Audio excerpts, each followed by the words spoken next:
सदगुरु श्री कबीर साहिब की जय। विश्व वंदनीय संत सम्राट बंदी छोर सदगुरु श्री कबीर साहब जी, मेरे हृदय मंदिर के आराध्य परम पूज्य सदगुरु श्री महंत साहब जी, पूजा के योग सभी संत समाज में चरण कमलों में सिर झुका के त्रिवार बंदी करता हूँ। बोलिए श्री सदगुरुदेव की जय। सदगुरु श्री कबीर साहब जी बड़े अच्छे पवित्र हृदय के विचारमान संत थे। अखंड बाल ब्रह्मचारी, किसी प्रकार का कोई भी विकार नहीं था।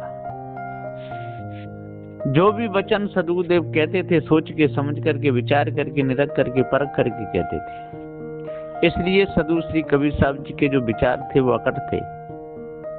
उनका न्याय भी अच्छा था। जड़ चेतन का ज्ञान सदगुरु श्री कबीर साहब को ही प्रथम हुआ, पहले और किसी को नहीं।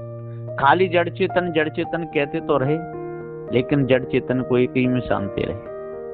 उनको पता ही नहीं क्या जड़ और क्या चेतन। वो कहते हैं कि जड़ का चेतन अलग है और जीव का चेतन अलग है। ऐसी लोगों के अंदर मानंदी चली आ रही है। अरे जड़ जड़ है, जड़ भी अनादि है, जीव भी अनादि है। दोनों ही पदार्थ अनादि हैं। चेतन जीव भी वस्तु है और जड़ पदार्थ ये भी वस्तु हैं। पर जड़ में ज्ञान गुण नहीं है, चेतन में ज्ञान गुण है। अब जड़ का चेतन अलग हो और जीव का चेतन अलग हो, ये मिथ्या धोखा कल्पना है। जब तक हम अपने आप को नहीं जानेंगे तब तक भ्रम में ही रहेंगे। ये जड़ पदार्थ में कोई चेतन नहीं, जड़ पदार्थ में कोई जीव नहीं, और जो जीव है वो ही जड़ पदार्थों को जानता है। और अध्यासवश शरीर धरना छोड़ना ये जीव ही करता है। इस चेतन जीव से ऊपर और कोई ईश ब्रह्म परमात्मा है नहीं। जिन्होंने भी ईश ब्रह्म आत्मा परमात्मा की कल्पना की है वो भ्रम है, भूल है, धोखा है। इस भास में बड़े बड़े ज्ञानी, बड़े बड़े ध्यानी चले गए, इस जंगल को काट नहीं पाए। ये बियावान जंगल है, विशाल जंगल है। इस जंगल को कौन काट पाता है? जिसको पूरा पार ज्ञान हो, जड़ चेतन का जिसे ज्ञान हो। बी कहिए वासना, जा कहिए जमा, का कहिए करने वाला। ये बीज का अर्थ है बीज। जितनी भी वासना है बीज है, बीज। बी कहिए बीज, बीज वासना। जब तक बीज नहीं बुझेगा तब तक अंकुर निकलता ही रहेगा, वृक्ष बनता ही रहेगा, फल लगते ही रहेंगे, गिरते रहेंगे। और बीज बुझ गया तो फिर अंकुर निकलेगा ही नहीं, वृक्ष बनेगा ही नहीं, फल लगेंगे ही नहीं, आशा वासा सब मिट जाएगी। तो भी कहिए बीज, बीज वासना। इसको बूझना पड़ता है, इससे अलग होना पड़ता है, बिल्कुल त्यागना पड़ता है। तो बीज बुझ गया फिर तो वृक्ष बनेगा ही नहीं। भी कहिए वासना। और जा कहिए जमा। जो भी हम पैदा करते हैं वो जमा करते रहते हैं। देखे सुने भोगे के संस्कार हमारे अंतःकरण में जमा होते रहते हैं।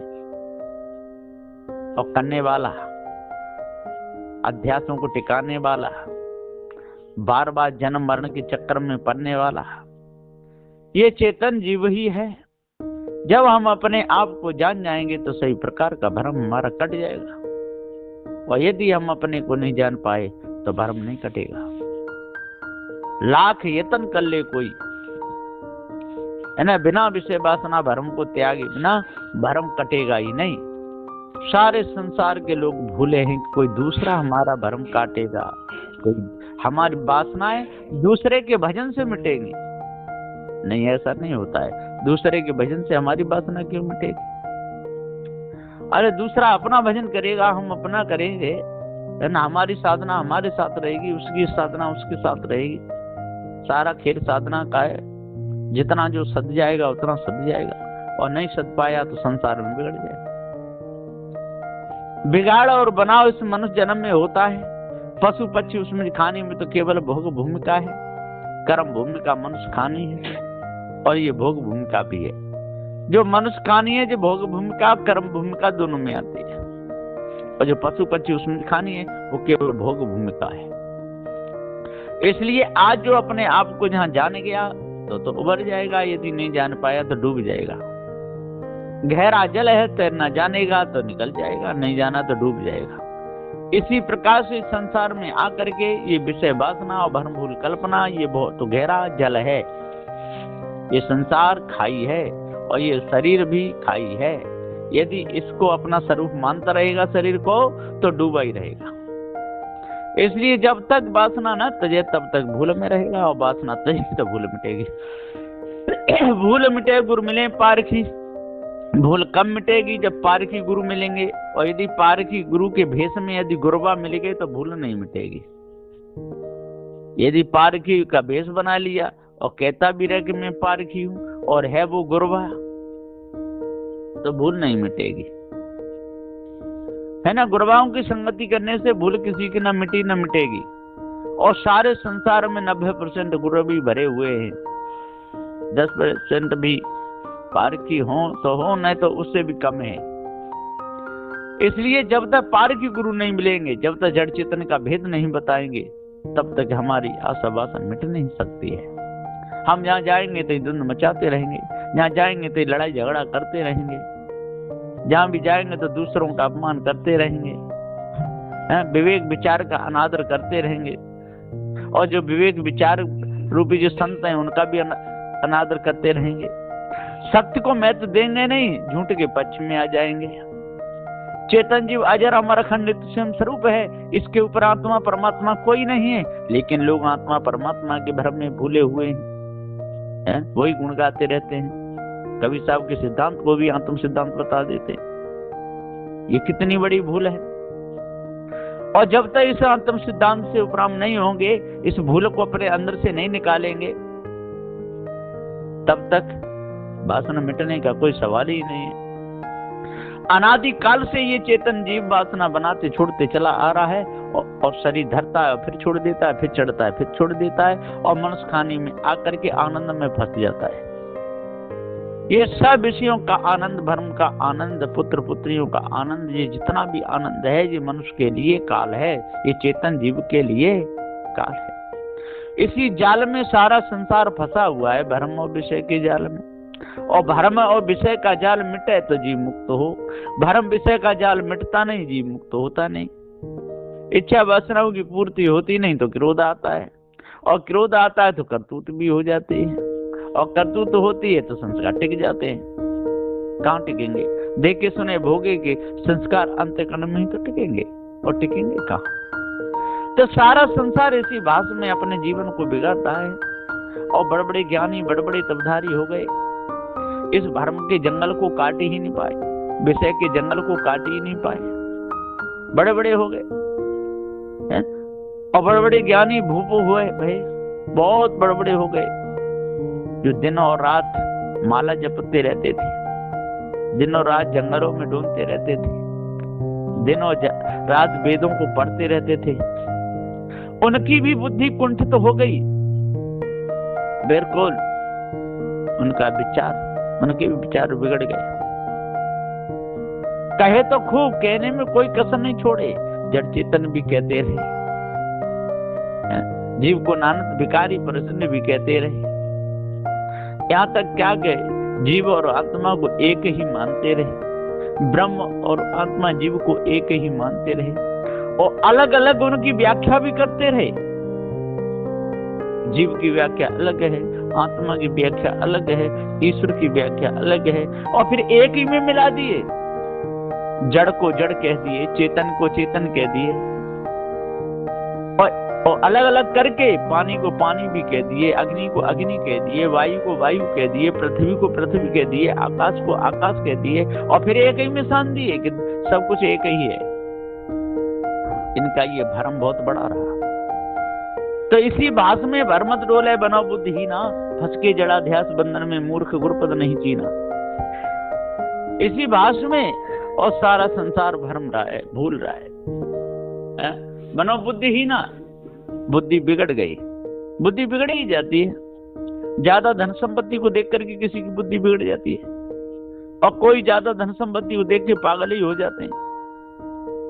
और कोई ज्यादा धन संपत्ति को देकर इठ के मरे जाते हैं, है ना। वो अपने समान किसी को समझते ही नहीं। कोई शराब पीकर के रोड पे गिर जाते हैं।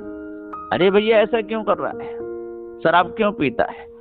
अरे तो मेरे पास काय की कमी है, तू तो कंगाल है, लुच्चा है, वैसा ही है, तू क्या जाने शराब का महत्व। हम जानते हैं शराब का महत्व है। एक तो शराब पी करके और गंदे नाले में गिर गया, वहां से लोगों ने निकाला, भैया इसमें क्यों गिरा, तू कौन होता है ना। फिर गिरा तो टट्टी में उसका हाथ लिसर गया। अरे भैया तेरा हाथ टट्टी में लिसर के कैसा आदमी है, शराब कम पिया।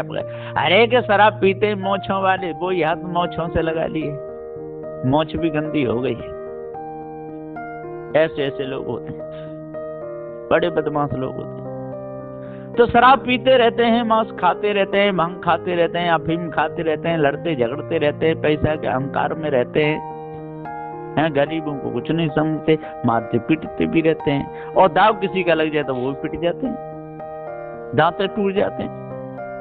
शराबियों के मुख में दांत बहुत जल्दी चले जाते हैं, क्योंकि पिटते ठुकते रहते हैं, दांतों में चोट लगती है, उखड़ जाते हैं। शराबी लोगों के दांत जल्दी उखड़ जाते हैं, रहते नहीं, जो पीटते हैं और पिटते हैं, और उन्हें हिया न शरम और दया न धर्म, ऐसे ही होते हैं। एक शराबी था और हलवाई की दुकान पे गया, वहां से उसने गरम गरम पकौड़े खरीदे। फिर वो समझा शराब पी करके पकौड़े खाऊंगा, शराब ज्यादा पी गया, नशा हो गया, जाकर के नाले में गिर गया। वहां पर एक सुअरी बैठी थी, सुअरी के ऊपर हाथ फिराने लगा, फिराते फिराते पूंछ की तरफ लाया और पूंछ को पकड़ करके कहता है, अरे पप्पू की मम्मी, वैसे तो तू दो तो चोटी करती थी, आज तो एक ही चोटी करी है। वहां से लड़क कराता झड़क कराता उठा, फिर गिर गया, वहीं होकर ऊंट निकल के गया, तो गरम गरम गोल गोल वहां पर उसका जो मल होता है ना, ऊंट का जो गोल गोल होते हैं, गुलाब जामुन जैसा मल होता है, उसका उठा के खाने लगा। और कहने लगा, आजकल के हलवाई इतने बदमाश हो गए हैं कि पकौड़ों में नमक मिर्ची भी ढंग से नहीं डालते। अब बताइए, सुअरी को तो पप्पू की मम्मी बता रहा है, और ऊंट के जो लेड़ा है, जो मल है, उसको भजिया बता रहा है। आजकल के कैसे लोग पकौड़ों में, भजियाओं में नमक मिर्च भी नहीं डालते। ऐसी हालत होती है लोगों की। तो सदगुरु श्री कबीर साहब जी पुकार के समझाते हुए कहते हैं कि जो जड़ और चेतन को एक ही मानने वाले और जड़ चेतन में सरने वाले, और जो व्यापक का एक देशी में अर्थ करने वाले और एक देशी का व्यापक में अर्थ करने वाले, इनको जड़ चेतन का ज्ञान है ही नहीं। जड़ चेतन का ज्ञान बिल्कुल नहीं है। और जब तक जड़ चेतन का पूरा ज्ञान नहीं होगा, और तब तक इनका पास मिटेगा नहीं, भ्रम मिटेगा नहीं, इनकी भूल मिटेगी नहीं। भूल में पूरा समय चला जाता है। पढ़ तो खूब लेते हैं, अंग्रेजी पढ़ लेते हैं, संस्कृत पढ़ लेते हैं, और भी बहुत सी विद्या पढ़ लेते हैं। कोई तो बीजक को भी बहुत अच्छी तरह याद भी कर लेते हैं, और बीजक याद करने के बाद भी उनको पारक ज्ञान नहीं हो पाता है, उनको पता ही नहीं। कोई तो ऐसा ही कहते हैं कि नहीं, जो जीव है ना, ये पिता के पास जाता ही नहीं, सीधा माँ के गर्भ में चला जाता है ना, तो फिर पिता की जरूरत ही नहीं पड़े। तो सदगुरुदेव कहते हैं कि जब तक पार ज्ञान का पूरा ज्ञान नहीं होगा, पार की संतों के द्वारा पूरा पढ़ेंगे नहीं, है ना, जब तक बारीकी का ज्ञान नहीं होगा, तब तक वो आर पार का निर्णय कर ही नहीं सकते। धोखे में पूरा समय चला जाता है। तो ईश ब्रह्म आत्म परमात्म गुरुवन का भ्रम होए। अरे तू जीव जनैया सत्य है, तेरे ऊपर और न कोई, तू तो जीव है, तू जनैया है। सदगुरु श्री काशी साहब ने कह दिया, सब सिद्धांत कौन कियो जग में, आदम मानुष तुम्ही तो हो, ईश्वर खुदा जगत का कर्ता, कल्पना किया सो तुम्ही तो हो, वेद शास्त्र विद्या कलादिक वाणी बनाया तुम्ही तो हो, ये सब कर्म उपासना योग ज्ञानादिक मार्ग चलाया तुम्ही तो हो। विषयानंद अध्यास खानी बानी स्त्री पुत्र धनादिक माया में फंसता तुम्ही तो हो, विषयानंद अध्यास छोड़ के मुक्त होना हारा तुम्ही तो हो। पार की गुरु की खोज करी निज पारख पाया तुम्ही तो हो, काशी कहे कहाँ लो कहिए, सब जानन हारे तुम्ही तो हो, सबके जनैया सबको जानने वाले आप ही तो हो, आपसे अलग और कौन है।